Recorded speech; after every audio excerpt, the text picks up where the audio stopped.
So my name is Grace Paulson, and I was interested in House Bill 37, and I'm just going to discuss about what I learned from following this bill. So just to give a little bit of background about myself, I work for a refugee resettlement agency, and this is when we went to the Capitol, and it was for one of those awareness days, and it was an awareness about refugee resettlement, and there were a lot of different legislations or bills trying to be passed regarding that were very anti-immigrant. I do want to note just one thing about this picture is that the governor is standing in front of us, and this is the first time in history he's ever taken a picture. With the resettlement agencies, they always invite him. And so I think that's really symbolic of Georgia's understanding of their support for immigrants. So I think they're very pro-immigrant, so long as you came here through legal means and are documented. And so refugees are, and undocumented individuals are not here legally. And so I think it just is very telling and symbolic of Georgia's understanding, which is that as long as you come here legally, we're very supportive of you to some extent, but we're not going to support those that quote unquote break the law and come here illegally. Which is really interesting, and this is my House representative, Renata Sharon, and she was just really helpful. One thing that was interesting she said about the bill, House Bill 37, was one, she definitely disagrees with it because she feels like it creates division within different communities. But second, she also said that there was a lot of bullying in the bill, and so one, I thought that was very transparent of her, but it was also just discouraging to hear that politics can be that policies that are going to affect my community can be talked in that terms, in the sense of, if you want to pass this bill, you have to vote for my bill. And I can see why that happens, but it just is a little disheartening.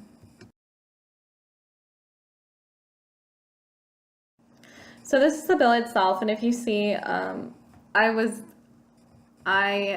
am not in support of House Bill 37, and so it did go into law yesterday. But what's interesting is just that basically it states that private post-secondary institutions cannot take up sanctuary policies, and if they do, they will lose federal and state funding. For example, Hope Scholarship, and like Zell Miller is another one that a lot of students receive. And the sponsors of the bill was Terry England is who I talked to. He was the co-sponsor of the bill that I spoke with.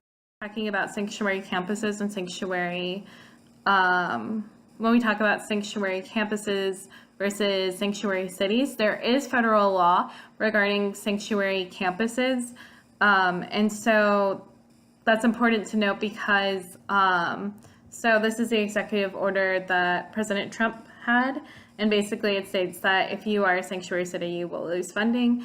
But with regards to sanctuary campuses, there is no federal law regarding it, and so in a lot of ways, people feel like House Bill 37 is unnecessary because, one, we don't have any campuses taking sanctuary, becoming a sanctuary campus, and two, there's no federal law on it, and so people can sort of say, you know, what's the harm in wanting to be inclusive? But they argue that, well, we just want to make sure everyone's following the law. And then these campuses are like, we ensure that, you know, if ICE agents were to come here, as long as they go through a legal process, like having a warrant or something, we're going to comply, but we're not going to out, you know, our undocumented students.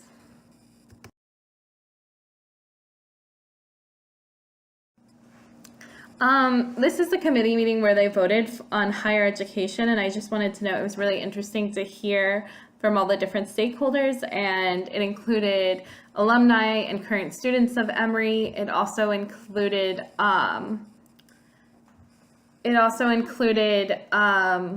one woman who is a member of the Georgia Association for Lobbyists, and she was representing 25 of the nonprofit colleges in, I think, in the Metro Atlanta.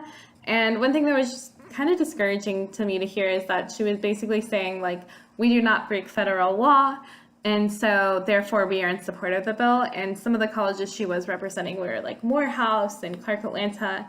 And I think also, as myself as a minority, it can be hard to understand how other institutions who have also faced marginalization and oppression, like because Morehouse, when you think of Morehouse, that's why it was funded, because there wasn't higher education available to that population, to African Americans.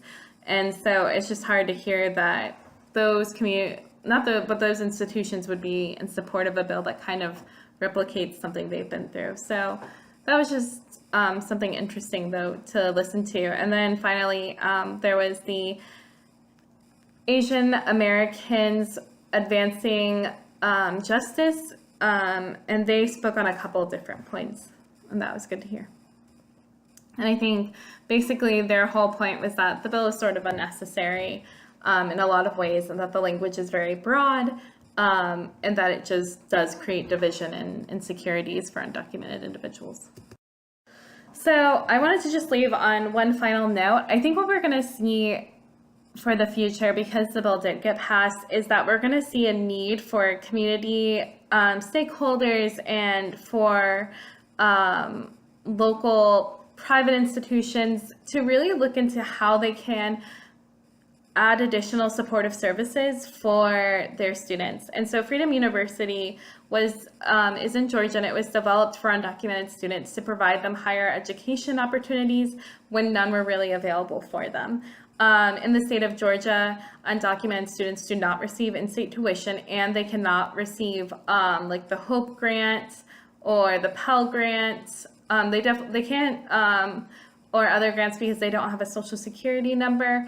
And then also what happens is that Georgia Board of Regents does not allow them to apply to the top competitive colleges and universities. So they can't apply to, like, they're forbidden to apply to UGA, and they're forbidden to apply to Georgia Tech. And so we're very restrictive in our higher education. So I think what we're going to see in the future is a lot of these stakeholders coming together to provide those supportive services that are needed more because of this bill. So thank you. He is the president of Columbia Theological Seminary. They are a private post-secondary institution. It's basically a graduate school for ministers. And what she was saying was that for institutions like herself, there's a lot of unsureness. They're not sure about how they should move forward if it becomes a bill. And what they realize is that they just need to learn about supportive resources to provide for their students that are undocumented, and they're looking into legal assistance.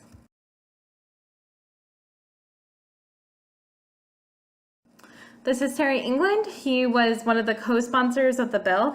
And I had a phone interview with him, and basically he was like, this bill is only about upholding federal law. And again, when we talk about federal law, he's more, I think, referring to sanctuary cities.